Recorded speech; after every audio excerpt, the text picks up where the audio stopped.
everyone else. Let's read some more Umineko. Just like always, not going to read any of the character dialogue. I will be reading any non-spoken. So let's get into it. More Umineko.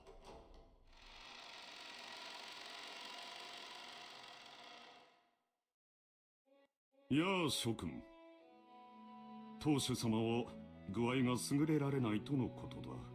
せっかくこうして1年ぶりの会合に集まってくれた諸君と昼食を共にできないことを非常に残酷だ。ランチを始めてくれ。かしこまりました。それでは本日の昼食を始めさせていただきます。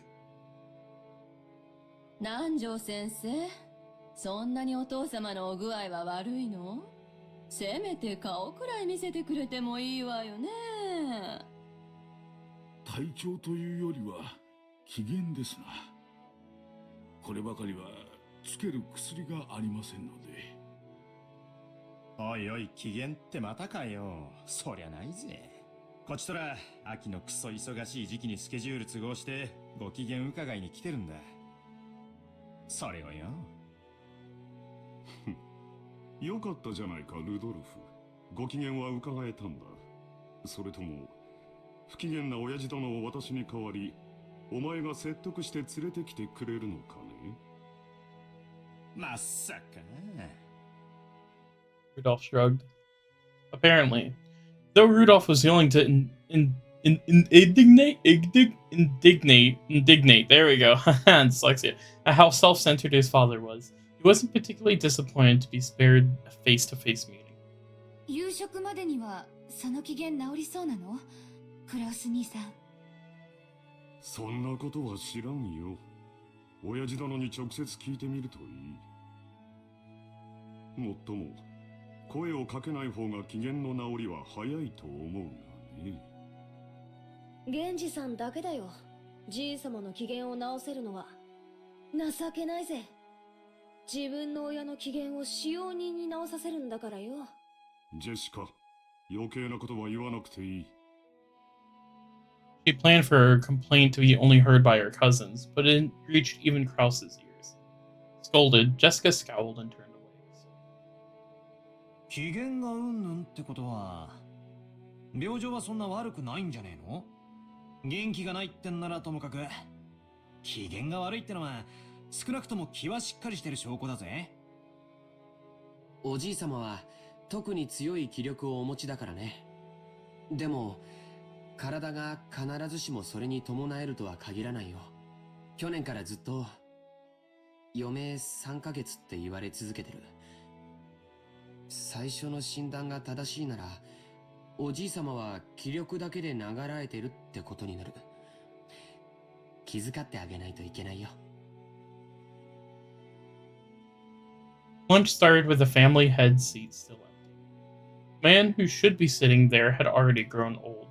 The brilliant glory which had rebuilt the Yoshimiya family in the span of a single lifetime was being forgotten. Even though they were beginning the meal with that seat still empty, no one felt it was that odd anymore.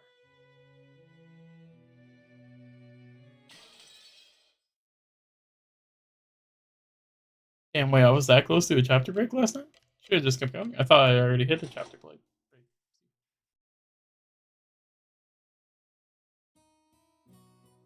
The Yoshimiya family conference was held once every year, on the first weekend of October.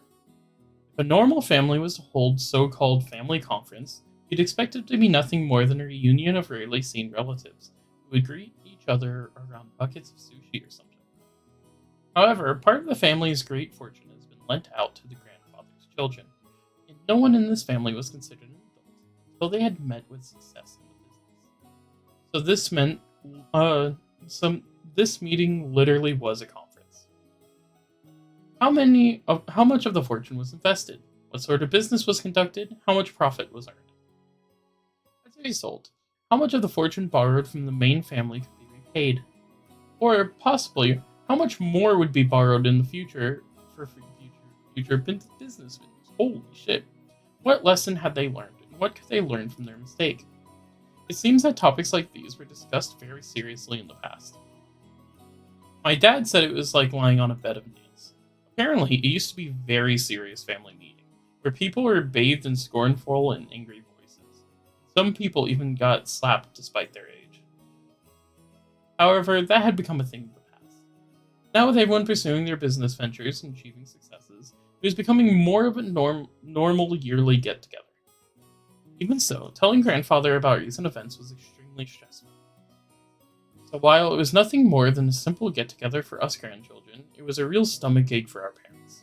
The absence of the man who was the source of all of this trouble, regardless of the reason, probably made today's lunch taste much more delicious. The phrase, "while the demon is not around, everyone can relax." Anyways, let's introduce Jessica's father, whose face I haven't seen for 6 years. The man sitting next to my father's left is his older brother and Jessica's father, Uncle Kraus. This name sure is easy to read. Kraus. Now that we've gotten used to the string of weird names, our perspective is totally skewed, so Kraus doesn't actually seem that bad. It even starts to sound kind of cool. Just like with Aunt Natsui, I didn't have many memories of speaking with Uncle Kraus. He had never been one to chat with children, and I felt like he was always talking with the adults, just like Aunt Natsui. According to my father's gossip, he was a spiteful, violent man. If what he said is true, Uncle Kraus used to be very domineering from his position as the oldest sibling, and was despised by all the other siblings. Though, despite that, those siblings all seemed to be chatting happily together. Oh well, even if their relationship was bad whenever they were children, sometimes when people grow up and live apart from each other, their relationships change. That's probably what it was. After all, they all had children about the same age. By sharing the same family environment, they probably profited by exchanging opinions. Maybe because of that, a short while ago, the circle of parents began to discuss the exams Jessica and I would be taking. Jessica, in order to escape the questions about about exams from my father on her left, posed facing right while firing off a rapid series of comments, not giving him any chance to get a word in. Moving on, let's look at the opposite end from Kraus and the others. In the very last seat at the table is an old gentleman with a sturdy physique sat facing Kiria. This was my first time meeting him. I had only just been introduced to him, but he seems like grandfather's personal doctor, a man called Nanjo. I heard that he was used to own a huge clinic on the nearby island Nijima. But whenever he turned it over to his son and began living a life of leisure in his old age. He had known grandfather since the very beginning, when the mansion was first constructed on the island, and had built up a relationship over several decades. I thought at first that the two of them might have gotten to know each other through grandfather's suspicious hobbies, but it seems he was actually grandfather's chess partner. See, that kind of hobby seems very like our grandfather, with what his love of all things Western. Nanjo probably is the only person who could enter Okanjima despite being neither a family member nor a servant. He looked like a calm old gentleman as he listened to the discussion between Kyrie and the other women, who sat near him. Considering how long he stayed at the side of our short-tempered grandfather, his generous heart was probably nothing to laugh at. Still, even if he was a family doctor, having anyone outside the Yoshimiya family attend the family conference was a little odd. It made me think grandfather's condition might have worsened so much that it would be a major topic of discussion at today's conference. After all, George said something like that just a second ago. Something about how he's been getting continuous reports since around last year that grandfather didn't have long to live. It's nasty to think about, but considering how rich grandfather is, at the time of his death his wealth will suddenly be released, probably along with a fair share of our parents' stomach acid. It'll lead to ulcers for everyone. After all, this sort of thing just gets messier when there's more wealth to be divided. There's a good chance they'll be talking about stuff like that at the family conference. Still, it's not like I got anything to do with us kids. Finally, even though he hasn't shown up yet, let me introduce our grandfather. The person who should be sitting at that insipid chair is Ushiyamiya Kenzo. It really sucks. Everyone else in the family has weird names, but this guy got the perfectly normal one to himself. Only his name were in Kinzo, but he let us call him Goldsmith or something. I totally freak out. As you can probably guess by now, he's a frightening person with an extremely short temper. One of his grandchildren, not a son, and I haven't seen him since elementary school. Thanks to that, I have no memory of being beaten myself, but our parents were apparently raised with an iron fist. That earlier conversation between my dad and Uncle Kraus about who should go convince grandfather to come down seems pretty darn funny once you know their background. You can't really tell grandfather's story without covering that pivotal event back in the Showa era. Until the Meiji era and Taisho eras, the Ushimiya family was great and prosperous.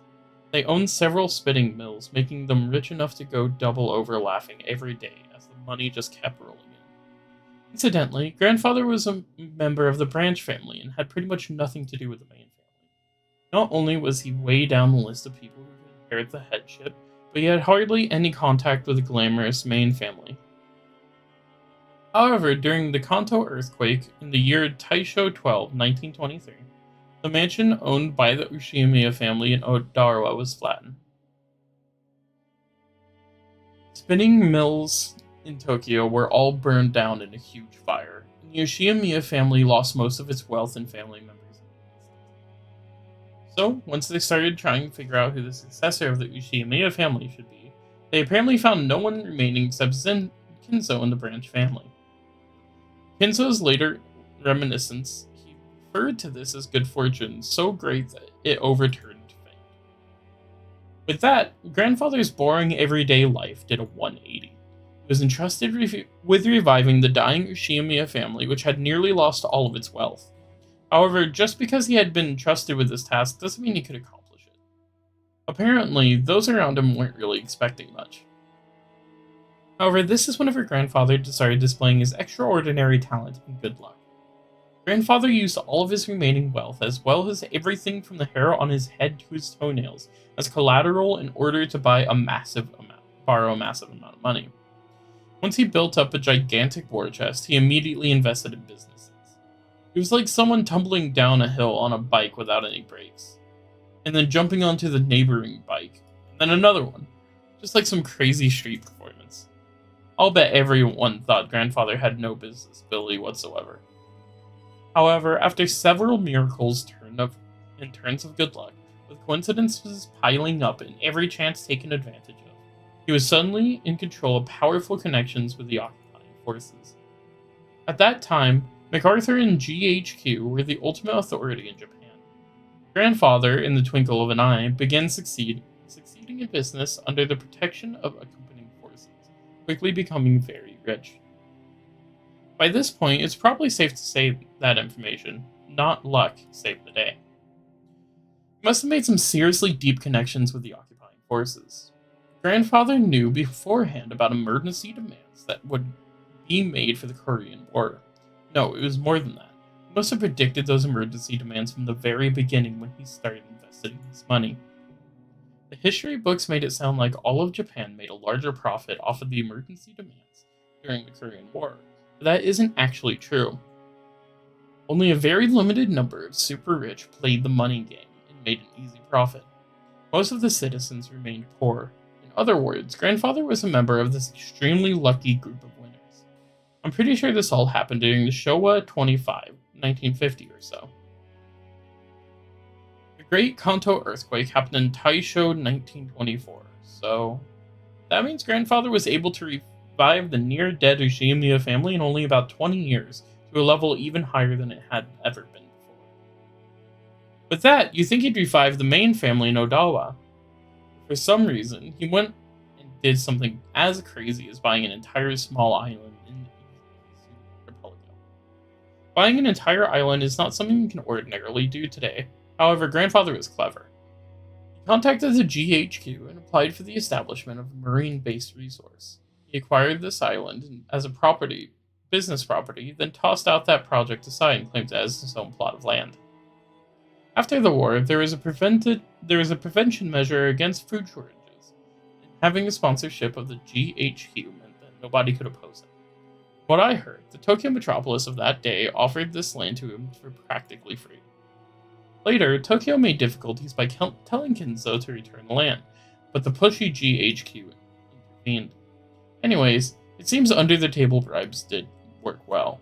In the end of the day, the city gave up in frustration. Grandfather, with considerable skill and luck, managed to weather the stormy seas for that period, obtaining a vast fortune above his own island. Of course, it probably wasn't all luck. He was obsessed with all things Western, which helped him cultivate his English skills. He was able to use this advantage and sink his teeth into the GHQ. A mansion was built on the island soon after. This mansion, in fact. Grandfather, with his love for the Western style, made this once uninhabited island a canvas of which he could realize his dreams to his heart's content. He now had a Western mansion of his dreams, overflowing with emotion and atmosphere, in a beautiful garden featuring all sorts of roses. And he held a private beach where no one other than himself would ever be permitted to leave a footprint. This would be a dream come true for any boy.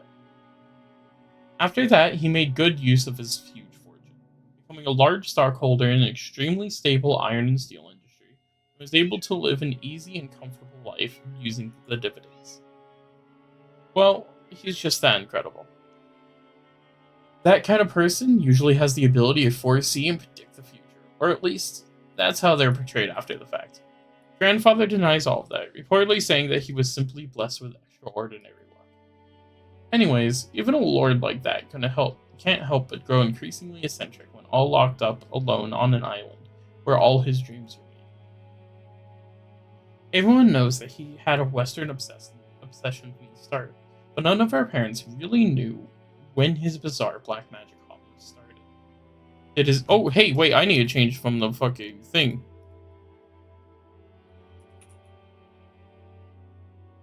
Wait.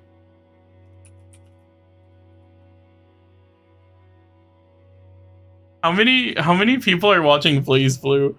So like, wait, let me look. Is there anyone else watching Blaze Blue right now? Playing Blaze Blue? Okay. No. So what's happening right now is people are going to the Blaze Blue part of Twitch and seeing an Umineko stream as the only stream.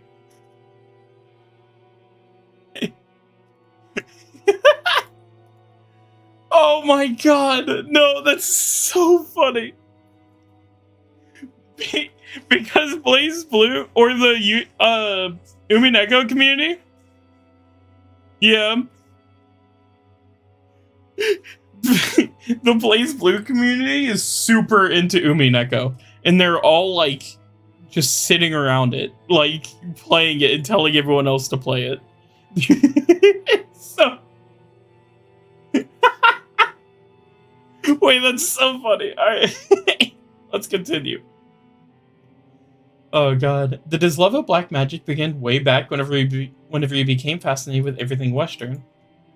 Or did he miraculously stretch of good luck while reviving his family cause him to feel a mysterious power within himself? At some point, Grandfather began to make research of black magic his life's work. He filled his study with suspicious books, chemicals, and magical items as he became increasingly bizarre. What I heard, those around him warmly watched over him, figuring that someone who had achieved success in his life had a right to do as he pleased. But there's no way that's true. They were probably just creeped out, thinking that's disgusting. I don't want to get involved. Anyways, that agitated period was an age of big gambles. With both opportunities and risks. Let's say Grandfather was born in this time period. He would have had no opportunities and would have probably had to advance like a chess piece from mandatory education to college at a leisurely pace, never becoming more than an average student. If that happened, he probably had sat somewhere, happily talking behind his boss's back. No, not in a fancy dining hall like this. More like at a table in some bar. Again, I bet this family conference will be a whole lot more relaxing if that were the case.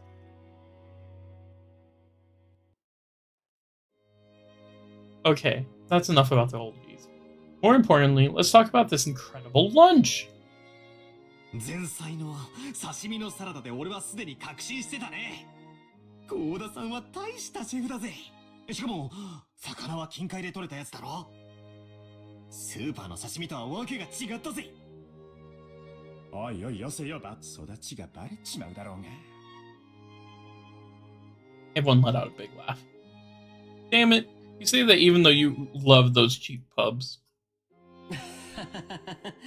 僕も仕事の都合で珍しいところで食事をすることもあるけど、それら合田さんは多分その道じゃ少しは知られた人だったんじゃないかな。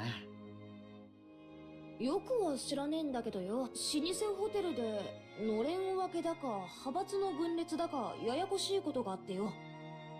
そのトラブルで辞めざるを得なくなっちまったんだってさ。それでその時偶然お袋が使用人の求人を出してたわけなんだよ。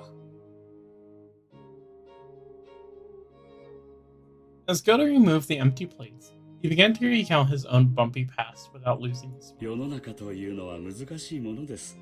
しかしそのおかげでこうして今日後ろ宮家で再び料理人として腕を振るう機会を賜ることができました。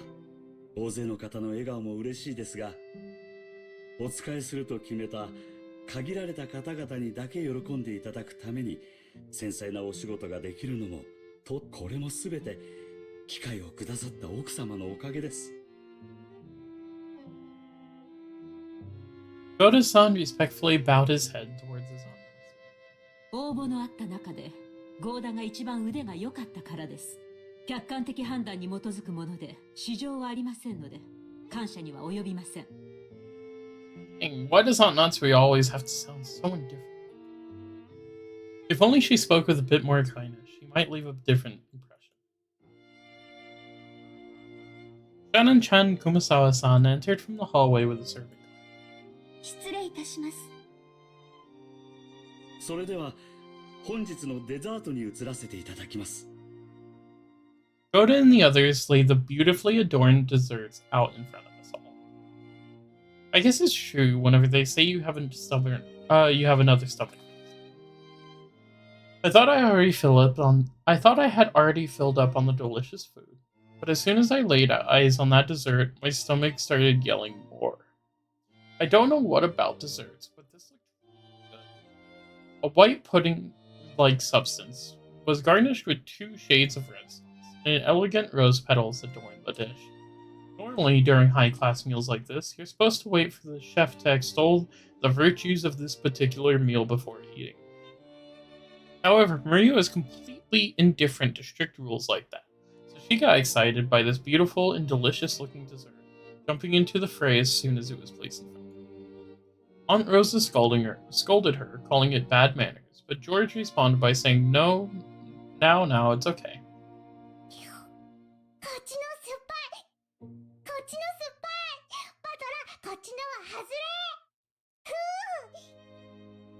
Maria exclaimed as she sampled the 2 colored sauces. なんだと？当たりと外れがあるのかよ。よし、俺も味見をしてやるぜ。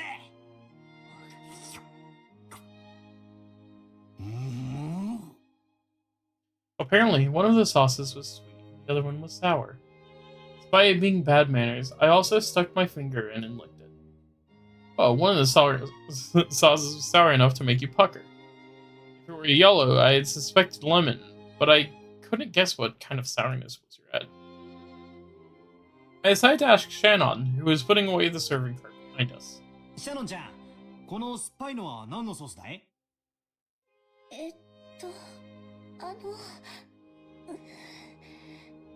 ？Shannon-chan hesitated. Maybe her job was just to set the table, so she doesn't really know.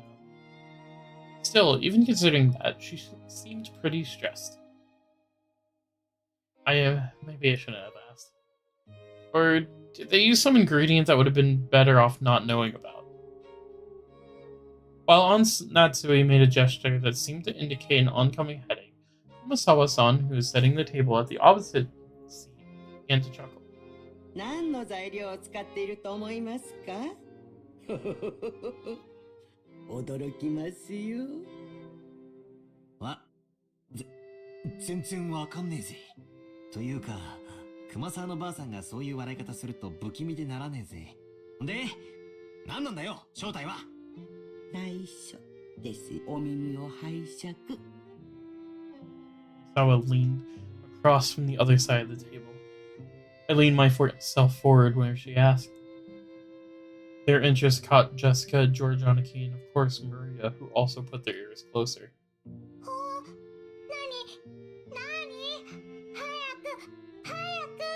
この酸っぱいのはですね、実はお魚のサバの絞り汁ですよ。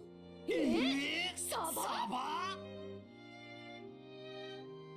That's crazy, we all thought, horrified.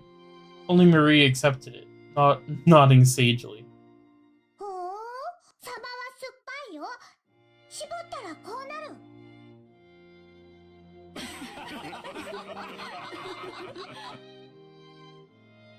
When Maria started clamoring that mackerel was sour, the adults were unable to contain their laughter. 違うわよ。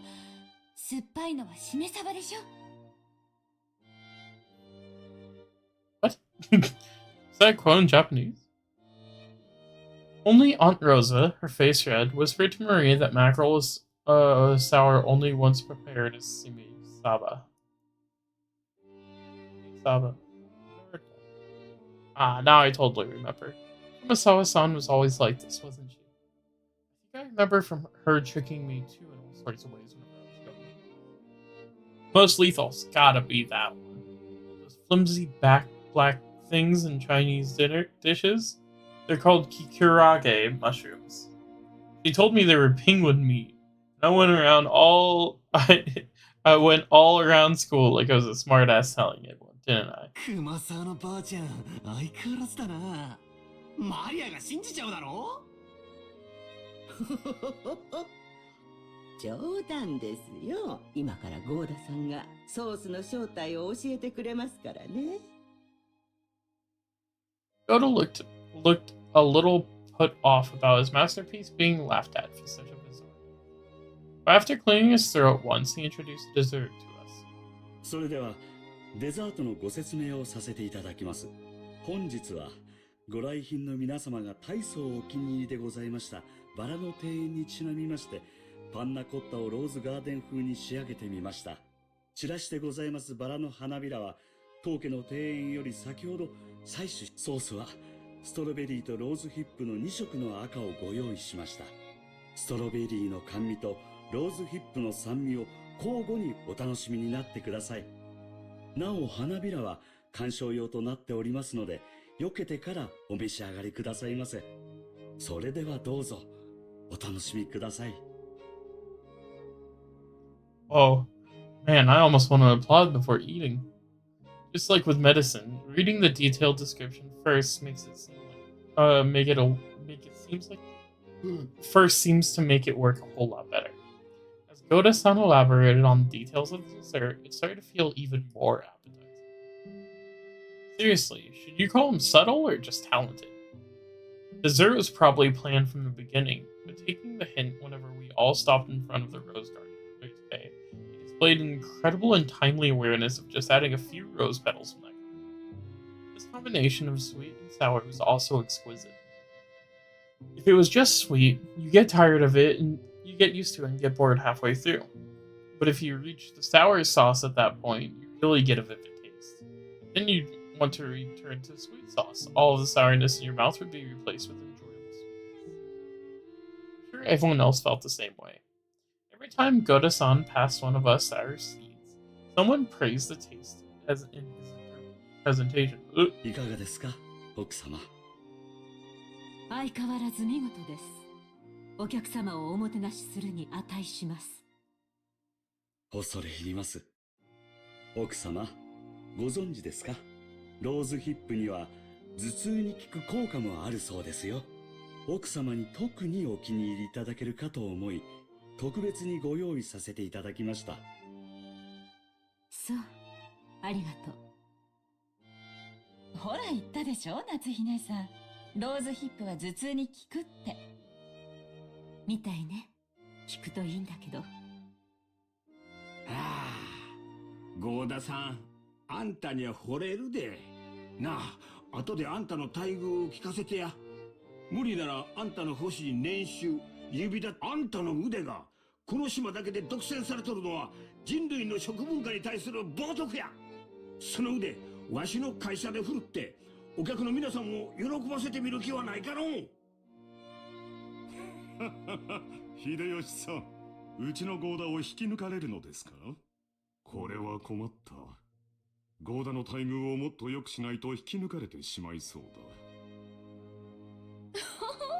そうした方がいいわね。じゃないと引き抜かれて、3食が熊沢さんのサバ料理にされちゃうわよ。ほほほほほ。これは手厳しゅうございます。すっかり根に持たれてしまいまして。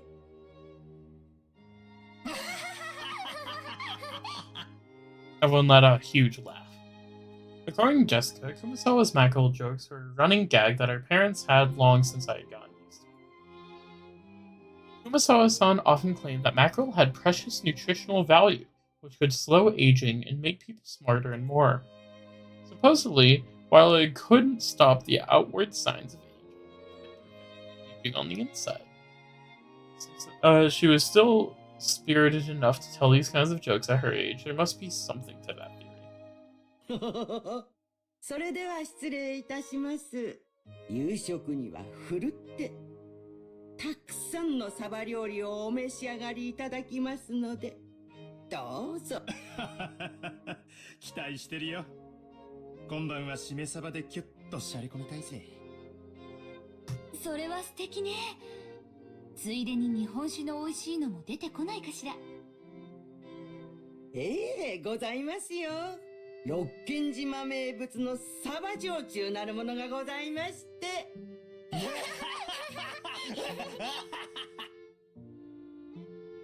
Kumasawa-san, together with Shannon-chan, bowed and pushed the serving cart away. It's pretty funny to watch Goda-san, who looked like his show had totally been stolen, explain in a serious voice that we would be having calf steak for dinner. 熊沢さん、さっきはありがとうございました。As she pushed the serving cart, Shannon bowed her head very deeply. なんもお礼を言われることなんてありません。Kumasawa may have played dumb, but she obviously understood and saved Shannon. Back when Battler had asked about dessert, Shannon had unfortunately hesitated. There may be several ways to dodge the question, but of all of them, they would have required some quick wits. Shannon, who hesitated when hard pressed for a response, was always suffering because of this small weakness. Shannon had only a little of the craftiness needed to cleverly shake off a mistake. Like Goda, her life would have been a little bit easier. The fact that she could perform other tasks flawlessly made weaknesses even more unfortunate. However, there are some who understood Shannon's honest nature, her inability to gloss over a mistake and draw attention from it. That's why Kumasawa had smoothly come to her rescue. さっき源氏さんが午後のシフトに変更があるとおっしゃってましたよ。確かシャノンさんは夕方までお休みがもらえたと思いました。羨ましい。すみません。シフト表を確認していませんでした。そうそう。オーブンでこれからちょっとサバを焼こうと思ってるんですよ。できたらお休みの前にちょっと手伝ってくれると嬉しいですね。はい、喜んでお手伝いさせていただきます。Shannon, Kumasawa was like a mother among the servants.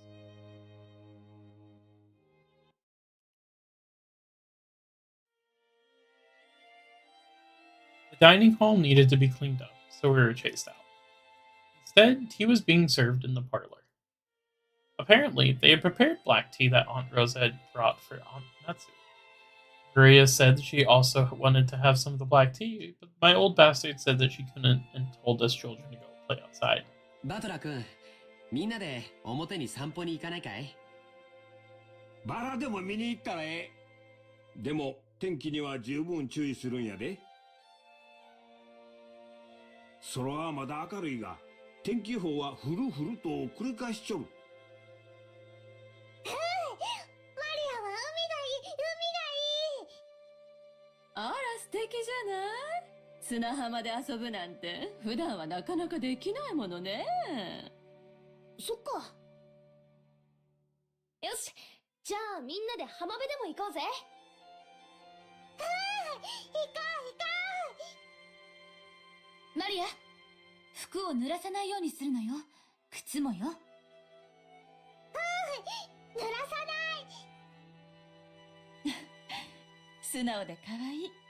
バトラ君、マリアちゃんの面倒ちゃんと見てあげてね。おうよ、任せろ。おう、お前もキリエに頼まれると素直で可愛いじゃねえか。たまには俺の言うことも素直に聞いてみろよ。へっ、まっぴらごめんだぜ。行こうぜ、みんな。ほらほら。Children flew out of the parlor. They were replaced by Genji, who pushed a serving cart and prepared to serve tea. God, I couldn't get that out. The parlor was filled with a sublime aroma, which was delighted everyone while they waited to sate their thirst.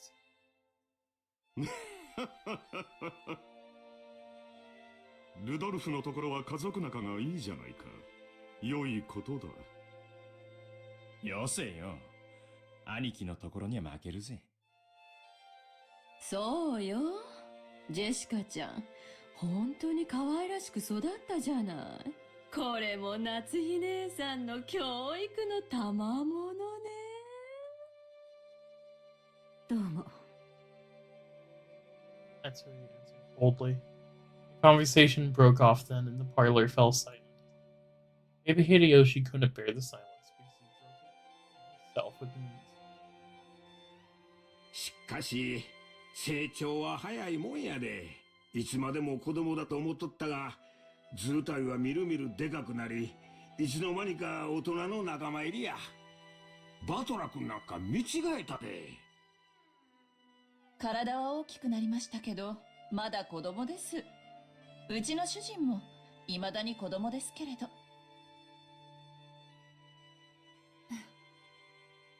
子供と大人の境ってどこなのかしらね。私、未だに大人になったって自覚が持てない。情けないじゃないか。一児の母の言うことではない。そうね。私たちももう子供じゃない。大人同士よ。だから感情的にならず、知的な会話をしたいわね。When Ava smiled with a sharp sarcasm, everyone seemed to get more tense. It's as though the pleasant tea aroma had been tossed out the window. 知的な会話なら昔からいつも心がけているじゃないか。お前の嫌味は時に的を外している。昔から変わらない。昔からいつもですって？あらあら、その言葉をきれいに放送して、何十年か前のねえローザ。Rosa gave a vague smile. She knew that whether she agreed or disagreed, she'd earn the displeasure of one of her siblings. It was a bit of worldly wisdom that had been essential for someone growing up as the youngest sibling. よせよ姉貴。ガキどもがいない間に本題に入ろうじゃねえか。それこそ知的な話よ。Rudolph glanced over at the faces of all present. Someone let out a slight sigh, and some let a small look of resignation cross their face. They were approaching their unavoidable true agenda. 去年の時点で余命3ヶ月だったんだ。ってことは、すでにマイナス9ヶ月ってことじゃねえか。いつお迎えが慌ててすっ飛んでくるかもわからねえ状態ってことだぜ。当主様は今でも健在でおられます。このような不穏当な話を日も明るいうちからなさろうとするなど、ルドルフさんの正気を疑わざるを得ません。だがな、夏日さん。こういうしょっぱい話はいざことがあってからじゃ遅いんや。今が元気だからこそ余裕あるうちにしとくもんなんやで。これも財産のエチケットみたいなもんや。諸君の関心は親父殿のようじゃないか。南條先生、あなたから説明してくださいませんか。彼らもそれをお望みらしい。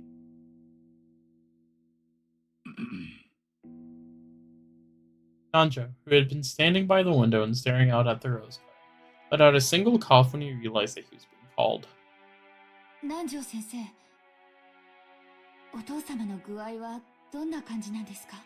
まずはじめに、私が去年申し上げました余命3ヶ月という言葉が言われずともわかる。余命というのはあくまでも見込みであって約束ではないとおっしゃられるのよね。さようです。ですから皆さんからたびたびお尋ねを受けますが、いつ亡くなるのか。人の命は体と心に支えられております。体が弱れば危うくもなりますが、それを補う心の強さがあれば小康状態を維持することもあるのです。体はともかくお心はまだしっかりしていて意気健康でいらっしゃれるということですね。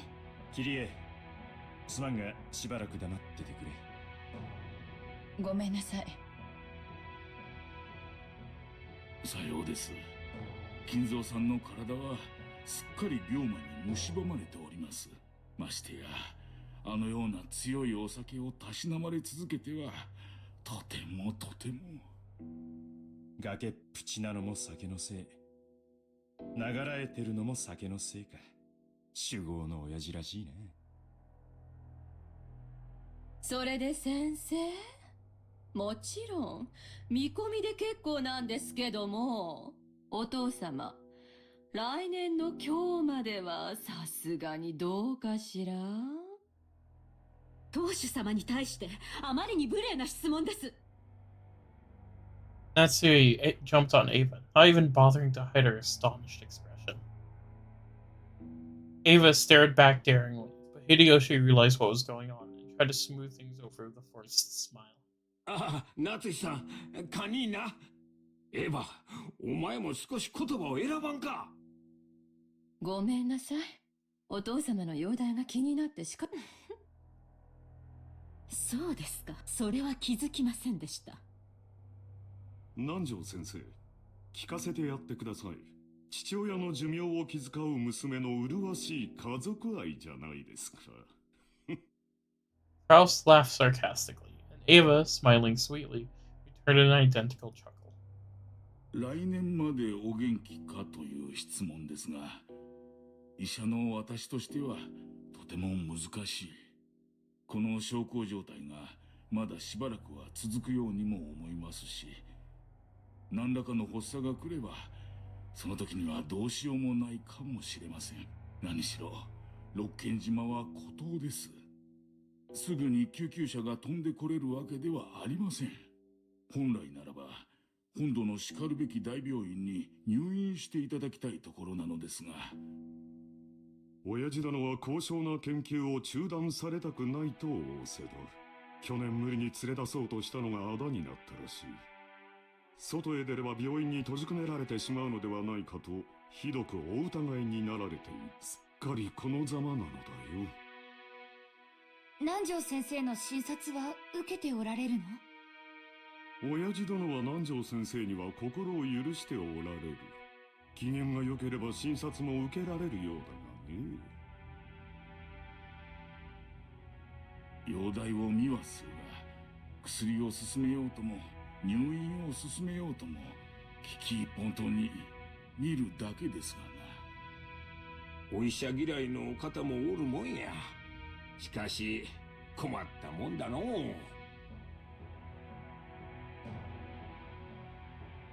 The purpose of an examination is to determine what medical treatment would be appropriate.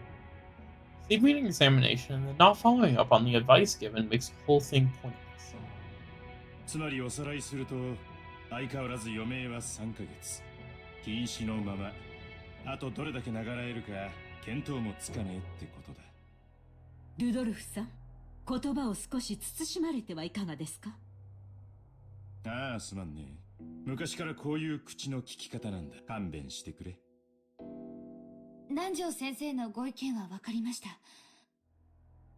クラウス兄さんから見てどうなの？実を言うと、南條先生とは異なる意見でね、とても余命3ヶ月の重病人とは思えないというのが本心だ。怒鳴り声は相変わらず健在で、いつぶん殴られるかとヒヤヒヤしっぱなし。長男にだけ親父の世話を押し付けるのは実にフェアではないね。来世では俺より後に生まれろよ。さて、話を戻そうぜ。そんなわけで、公正中立なお医者の先生の見解じゃ兄貴には悪いが、ここは専門家の意見を採用させてもらうぜ。となりゃ、決して親父の財産を話し合うことは時期尚早ではないってことさ。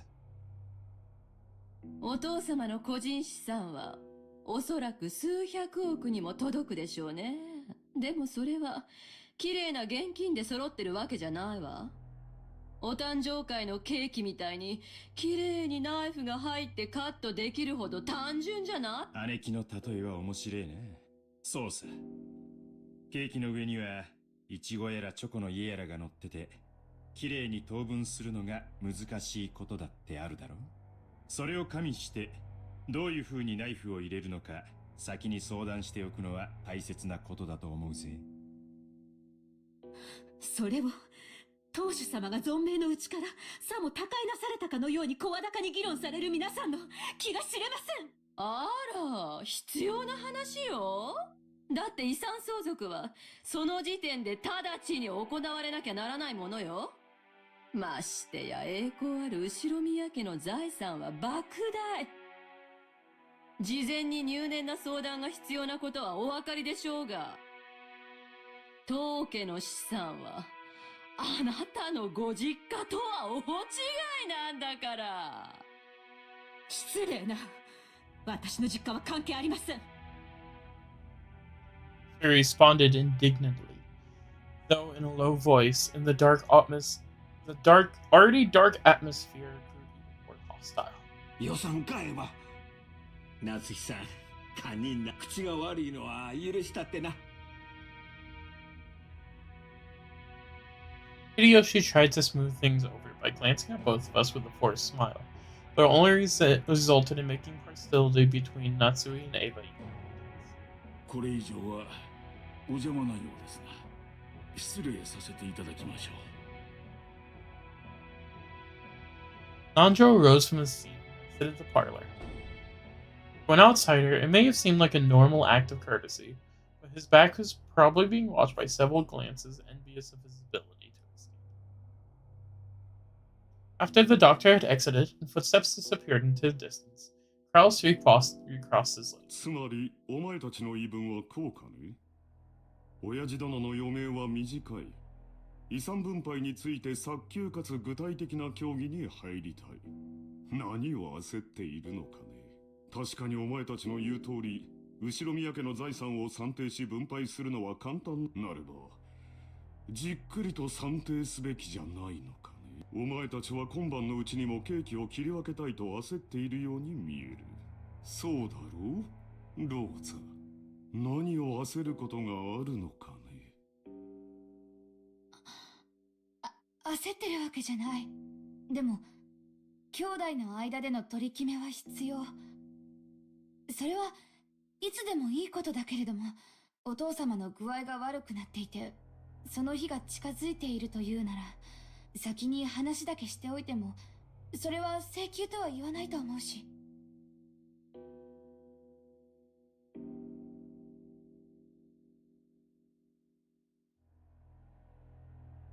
ほう、それはお前の本心かね。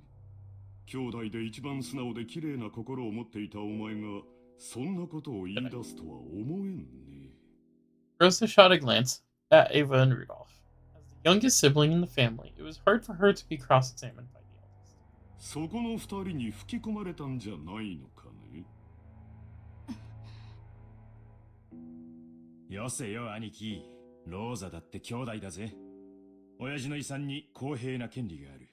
関心を持つのは当然じゃねえか。親父だっていつかは必ず死ぬし、それは遠い未来の話でもない。むしろ兄貴が悠長すぎるくらいさ。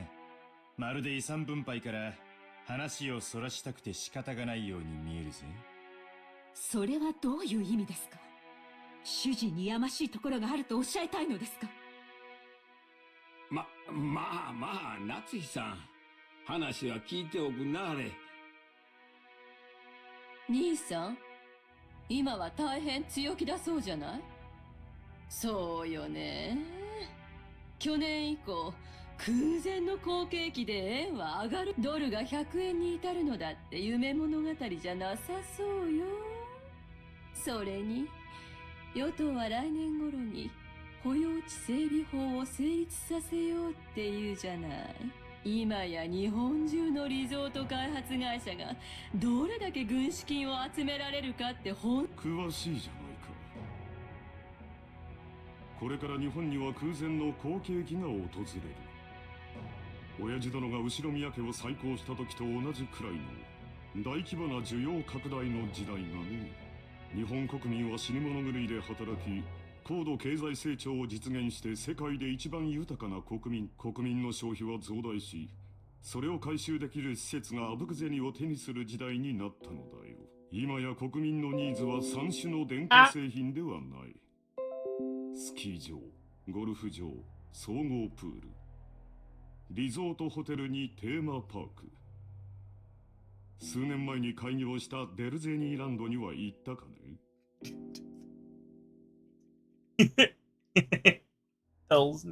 素晴らしい遊園地じゃないか。あそこでは大人も童心に帰り家族で楽しむことができるんだ。かつて家族を顧みずに滅私奉公することだけが美徳だった時代はもはや終わろうとしている。我々は世界で一番豊かな国民としてようやくそれを享受できるようになったのだよ。クラウス兄さんの読みは大したもんや。わしも数年前に聞いた時はそんなアホなと思ったわ。でもな、G5 のプラザ合意聞いてから変わったんや。円はみるみる強くなり、地価はこれから天井知らずに上がるやろ。日本が世界経済の中心になる日も遠くはない。兄さんは時代を見る目のあるお人や。それだけは間違いないで。秀吉兄さんに同じだ。兄貴は10年越しで時代を読めてるよ。その嗅覚は親父譲りだろうな。大したもんだぜ。だが親父と違ってちょいと見通しのタイミングを読み違っちまったところ。兄さんは必ず日本が好景気を迎えると信じてあちこちにリゾート計画を起こし、兄さんの読み通りの時代は確かに訪れつつあるけど、その時期を読むことには失敗したわね。早すぎたのよ。そして焦って清算して結局は傷口を広げたわ。本当に嗅覚が当てになって好景気が訪れることを読めていたなら清算するわけない。これって兄さんが自分で自分の才能を信じてない証拠じゃないの？失礼な。主人を侮辱するつもりですか？ Natsui's forehead creased as she rose from the sofa. Ava, paying this no heed, stared at Kraus with a confident smile. Kraus, who also maintained his confident appearance, told Natsui to sit down. よさないか夏日。昔からこういう言い方しかできないやつだ。少し落ち着きなさい。また頭痛に触る。兄さんに才能がない証拠は私たちのすぐ近くにもあるわよ。だって兄さん、この島をリゾート化するって張り切ってたじゃない？素敵なリゾートホテルも建てて、庭園もきれいに整備して。私は素人だから分かりかねるけど、相当のお金を使ったんでしょう。だから何だというのですか。主人の事業はあなたとは関係ありません。いいや、そいつは違うぜ、夏日さん。六軒島は兄貴のものじゃない。親父のものだ。もちろん建てたホテルは兄貴のものだぜ。なんなら、俺たちは今夜の宿泊料を払ってやってもいいさ。な、ローザ。それはまあ持ち合わせで足りるなら。リゾート化できればこの島の資産価値は上がる。支出がかさんだことは事実だが、未来に大きな収穫を期待できる。そうなれば結果的にお前たちにとっても有益なはずじゃないか。それはわかるわよ。この島の価値が上がれば、それを遺産分配する時の私たちの取り分も増えるもの。もちろん島や屋敷を4分の1ずつ切り取れとは言わないわ。それを算定したお金で解決してくれればいいだけの話よ。そこまで分かっているなら、私の事業に何の不満があるんだね。不満じゃねえさ。不安なのさ。第一兄貴。あのホテル、いつになったら開業するんだ？このままじゃ、俺たちの手垢だらけになっちまうぜ。そうよ。大切な商売道具でしょ。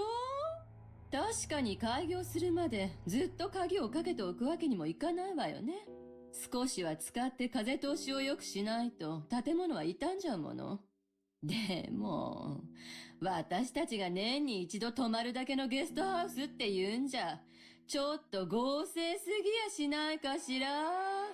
ねえ、ローザ。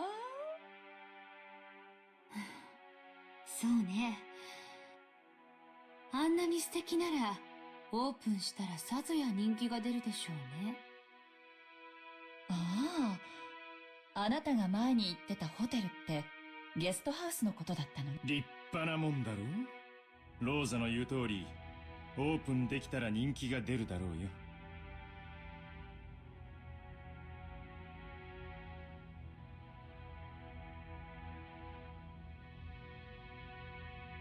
Oh, lodging they had been guided to wasn't originally intended to serve as a guest house. It was originally constructed as a resort hotel. However, even though it was built 2 years previously, there is still absolutely no prospect of building. 兄さんのいつもの事業と同じよ。着目や企画はご立派。そしていつも途中で立ち行かなくなって何も回収できずに終わる。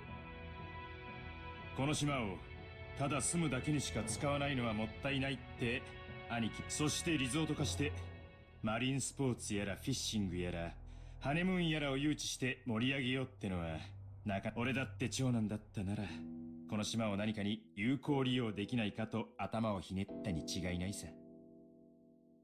でももう出来上がってから2年も経つのよ。2年経って未だに開業のめどはつかないの？任せてる管理会社はどこ？失敬な。それは主人の手落ちではありません。主人の仕事を請け負う会社間でトラブルが生じているだけで、うちはあくまでも被害者です。しかしな、クラウス兄さんが任せてる例のとこ、あまり噂は聞かんで。はっきり言ってあげなさいよ。不払い横領トラブルで計画が空中分解しちゃったって話。裏も取れてるんだから。何の裏だか存じませんが、事実無根です。観光業への新規参入には方々への根回しが必要になります。相手が信用に足りるかを測ることも大事です。それに手間取っているだけに過ぎません。ホテルの完成が早すぎて勇み足になったことは認めよう。だが維持費がかかってるわけじゃない。やがて大きな意味を持つ布石だ。 Oh shit! Oh my god, Bed Wars 09! Hello, hello, thank you for the... Sorry! Might have been a little bit of an overreaction. Jump scared me. Thank you, thank you, thank you. Thank you for the follow. Welcome, welcome, welcome. I hope you enjoyed the rest of the stream. Bedwars09 goes hard as fuck. 嘘つけよ。生産したくても売れないだけだろ。観光ルートの確立してない何もない離島にやたら豪華なホテルなんて買い手。それに事業に集めた融資はどうなってんだよ。維持費はかからんでも返せん借金は膨らむ一方。 Bad words. Were you born in 2009 and watching a stream about Umineko no Nakukoro ni? Because that's kind of crazy. But I mean, starting early, I guess. すまんがクラウス兄さん、この島の開発計画の話ちょいと調べさせてもろたんや。 I see. Okay. Alright. I'm like, whoa. I'm not sure that's the appropriate age to be consuming this story. 正直こっちもええ話は聞かへんのや。秀吉さん、確かに今の財政状況だけを見たらそういう印象を持たれるかもしれない。だがこれは先行投資なのだよ。その読みを誤り、これまでに多くの負債を生んでしまったことは認めざるを得ない。だがようやく時代が私に追いついた。これまでに失った分はすぐに取り戻せる。いや、それどころかこれまでの投資だってやがては私のもとに戻ってく。そう例えるなら、放った稚魚が鮭となり肥えて帰ってくる。それは認めるで。これからリゾート業界は空前の好景気を迎えるやろ。これまでの負債を埋められるほどかはわからんが。だがな、クラウス兄さん、これまで散々負け続けた兄さんがどこから軍資金を調達したって。それも半端ない軍資金や。あれだけの穴を埋められる軍資金やで。秀吉さんは何をおっしゃいたいのですか？ああ、夏樹さん、ほんま怒らんといてえな。わしらも調べたんや。これまで負け戦続きのクラウス兄さんに最近の強気な莫大投資を支えられるほどの融資を誰ができた。結果いねえんだよ。弱り目と逆に張るのがマネールーレットの鉄則だ。兄貴はこの界隈じゃちょいと知られた弱り目さ。確かに時代は好景気を迎えようとしているが、これまでの兄貴の失敗等を天秤にかけて、その上で融資に値すると思う連中がいるのかって言ったら誰もいなかったのさ。ならね、そのお金をどこから調達したのってことになるのよ。ほう、興味深い話じゃないか。それであなた、このような暴言をいつまで放置されるつもりですか？座れよ、夏日さん。単刀直入に言おう。兄貴は親父の個人資産を自分の事業に流用してる。これはほぼ間違いねえ。これが俺たちの誤解だってんなら、どうかぜひそれを解いてもらいたいもんさ。ルドルフ、流用なんてもんじゃないわよ。Give me 1 second. I need to go to the bathroom. A couple minutes. Be right back. Okay.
What up? I'm back.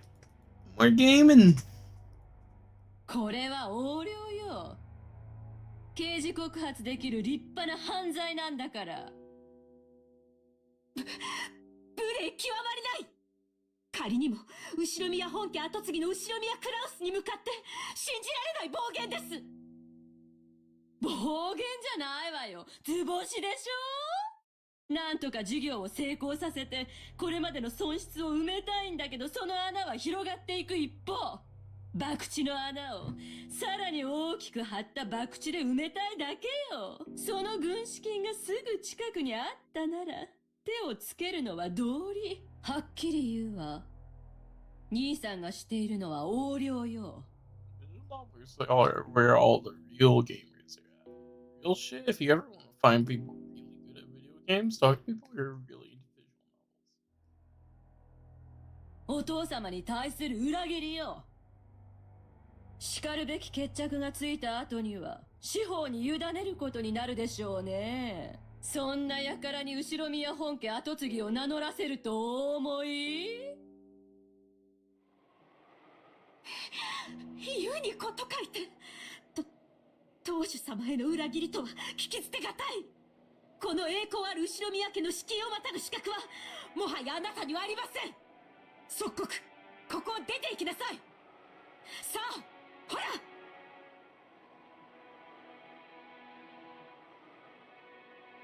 Natsuri, who had already reached her limits of anger, shouted at Ava in rage. She pointed alternately at Ava in the hallway, demanding that she leaves. Ava took out a folding fan and fanned herself with it, glaring maliciously at Natsui as though silently daring her to repeat what she just said. However, her mouth was still smiling, curved in the shape of a crescent. That unpleasant silence. ねえ、夏日姉さん、誰に向かってそんな口をお聞きなの？無礼極まりない主人の妹に対してです。これ以上は私も本家の台所を預かる者として聞き捨てなりません。台所を預かる？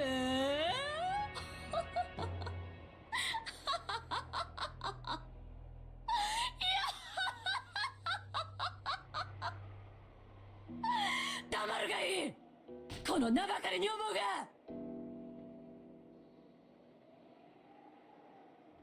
Ava folded the fan with a snap and rose to her feet energetically. Compared to the elegance and playfulness she had shown up until a second ago, she was now unimaginably aggressive. バカバカしい、お前が下がりなさい。この後宮エヴァに当主様の左肩を許されている後宮家序列第3位のこのエヴァに下がれと？身の程を知りなさい。そしてお前のそのみすぼらしい姿を鏡に映してみるがいい。お前の服のどこに翼が、どこに片翼のわしが許されているのか。貴様など後宮家の跡継ぎを残すためだけの存在じゃないの。身の程をわきまえるがいい、このゲス女が。 Ava's face twisted hideously as her words gouged into Natsui's mind.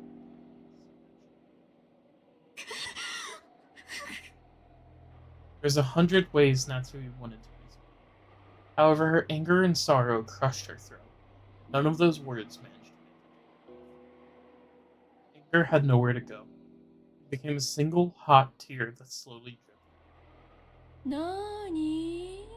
何か言い返したいならどうぞ言い返しなさいよ。ほーら。 Ava faced with her provocative gaze. However, Natsui could do nothing but tremble, her clenched fist quivering. Kraus quietly broke that powder keg tension. 夏日、席を外しなさい。頭を冷やすといい。Natsui, resenting the fact that her husband had not come to her aid, shifted focus of her attack.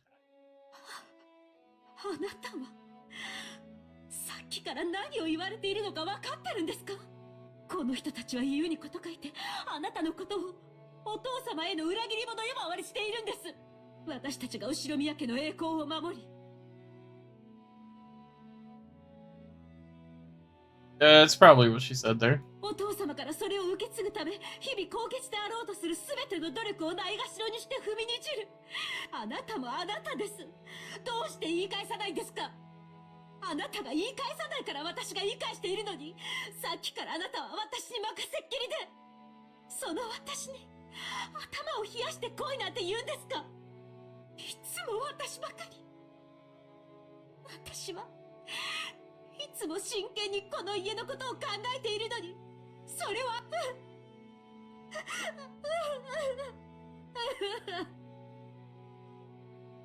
Natsu was already unable to hide her tears.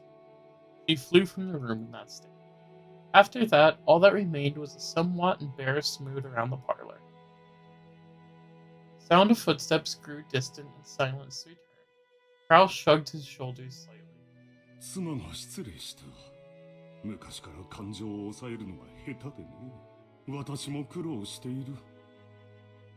あんなのに切り盛りされてたんじゃ、兄さんも気苦労が絶えないわね。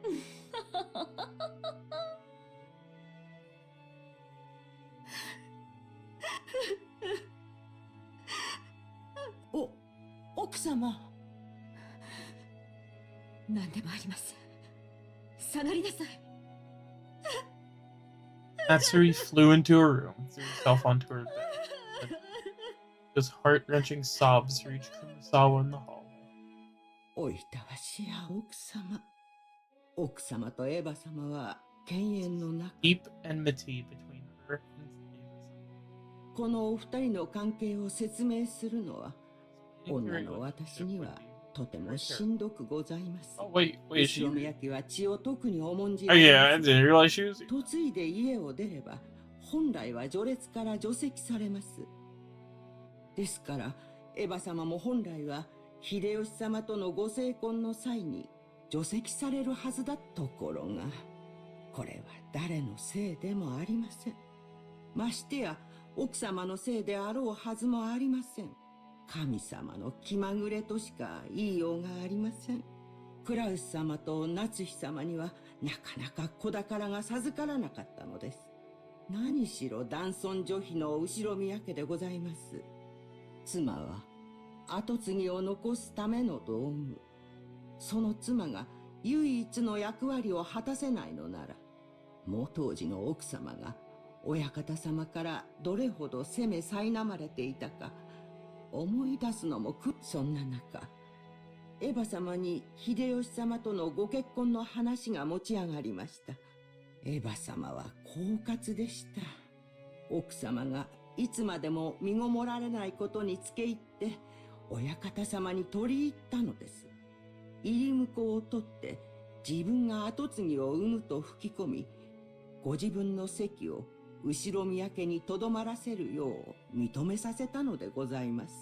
後宮家に嫁ぎ、外様扱いの奥様と入り婿を取る形で血族として残ったエヴァ様は、後宮家の序列の中では雲泥の差。しかもエヴァ様は先にそれも男児をご出産されております。どれほど奥様の立場がエヴァ様の前で弱いものであったか。奥様にとっては、もし自分がすぐに解任することができれば、エヴァ様の入り婿など親方様に認めさせずに済み、今日のエヴァ様の増長を許さずに済んだだろうという悔しい気持ちがあるに違いありません。しかし、それは奥様のせいであろうはずもない。すべては気まぐれな神様とジェシカさんをお届けすることが遅れたコウノトリのせいなのでございます。だからといって奥様にはそうと割り切れるはずもない。ただただ妻としての責務を全うできなかったことにおいたわしや。私には何もできず、こうして物陰から見守ることしかできないのです。All right.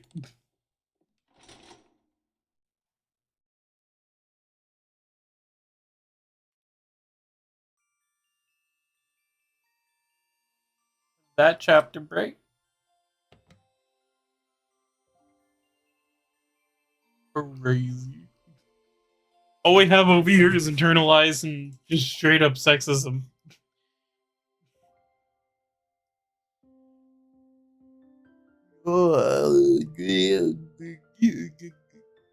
Brain.